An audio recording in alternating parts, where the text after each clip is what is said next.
Ah, the chainsaw, the favourite tool of lumberjacks, ice carvers, extreme jugglers, and leather mask serial killers everywhere. With its brute cutting power and high rate of user injuries, over 36,000 every year in the US alone, you could be forgiven for thinking that this rather terrifying machine was always meant to be used on trees and nowhere near the human body. If so, I regret to inform you that you'd be horrifically wrong. If you are the squeamish sort, you'd best turn off this video right now, for the disturbing truth is that the chainsaw was originally invented to cut into a woman's lady bits to assist with difficult childbirths. This is the gruesome story of how the tree surgeon's best friend got its start in real surgery. As previously covered in our Today I Found Out video, Twilight Sleep, the horrifying way in which early 20th century women gave birth, childbirth has always been a harrowing affair, particularly in the days before widespread sanitation and anesthetics. Even in today's world of modern medicine, the miracle of birth is fraught with complications, including the somewhat common problem of the baby becoming stuck during delivery. This can happen for a variety of reasons, including breech birth, that is, the baby's feet coming out first, or the baby's head or shoulders becoming wedged in a narrow birth canal. Whatever the cause, much like when spelunking in tight tunnels, getting stuck in a lady's hoo-ha is extremely dangerous, in this case for the mother and the child. Today, the most common solution is to perform a cesarean or C-section in which the uterus and woman in question are sliced and diced in order to remove the baby that way, and if you're one of the US citizen persuasion, make it so you probably need to take out a second mortgage on your house to pay for your doctor's vacation home, and if complications after that, to pay for their kids' college education as well, so that's nice. Historians debate when the first cesarean sections were performed, or even where the common name for this procedure came from. The most commonly cited origin for the term is that Roman general and emperor Julius Caesar was delivered in this manner. However, this is extremely unlikely, as until relatively recently, this procedure was, at least as far as historic accounts go, always fatal for the mother up until the 19th century, when we get the first known survivor of the procedure in Britain and shortly thereafter in America. That said, we should note there is reference to one successful procedure in the 16th century in Switzerland. Funnily enough, not performed by any sort of doctor, but by a pig castrator who operated on his own wife and sewed her up the same way that he did to his pigs. However, this instance wasn't well documented and didn't pop up until a century after it supposedly took place, so it's uncertain as to its accuracy.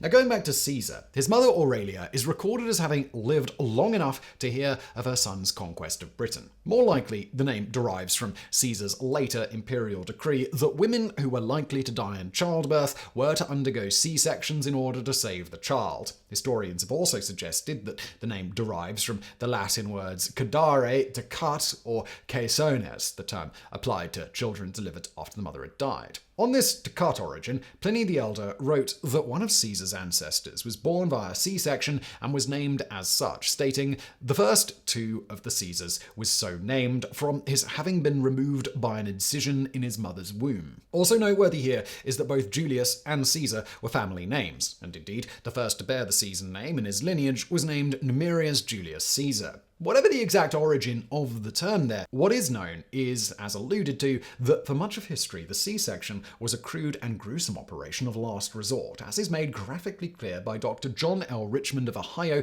who in 1830 performed the first successful C-section recorded in the United States, or at least where the mother survived. In his account, published in the Western Journal of Medical and Physical Sciences, Richmond paints a dramatic picture of attending to a mother in labor in a half-finished log cabin, the wind from a thunderstorm howling through gaps through the walls and continuously blowing out his candles. Quote, "After doing all in my power for her preservation and feeling myself entirely in the dark as to her situation and finding that whatever was done must be done soon and feeling a deep and solemn sense of my responsibility, with only a case of common pocket instruments about 1 o'clock, I commenced the cesarean section. Using a pair of crooked scissors, Richmond made a curved incision across the mother's abdomen and attempted to reach in and extract the baby. However, as the fetus was uncommonly large and the mother very fat and having no assistance, I found this part of my operation more difficult than I had anticipated. Eventually, the mother, unable to endure the pain, begged Richmond to stop. Richmond, realizing that a childless mother is better than a motherless child, I altered course and proceeded to remove the fetus in pieces from the wound in the mother's abdomen.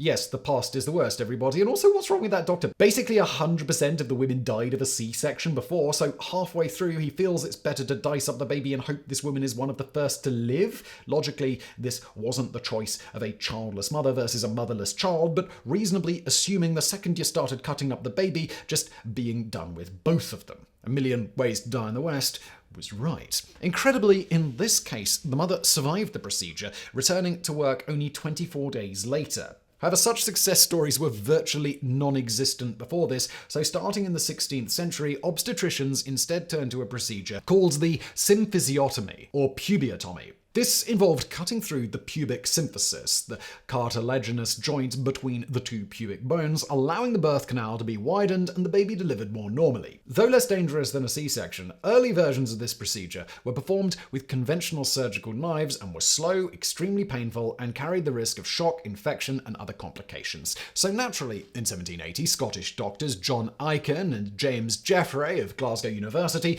invented the precursor of the modern chainsaw to speed up the procedure. Their device resembled a large carving knife with a segmented blade based on a watch chain wrapped around an oval guide and driven by a hand crank. While the thought of a doctor going to town on your undercarriage with a literal chainsaw might seem like the stuff of horror movies, thanks to the speed of the operation, the device was successful in reducing the pain and trauma inflicted by the procedure. It continued to be used until the 1890s, when it was superseded by the simpler and more effective Gigli twisted wire saw invented by Italian obstetrician Leonardo Gigli.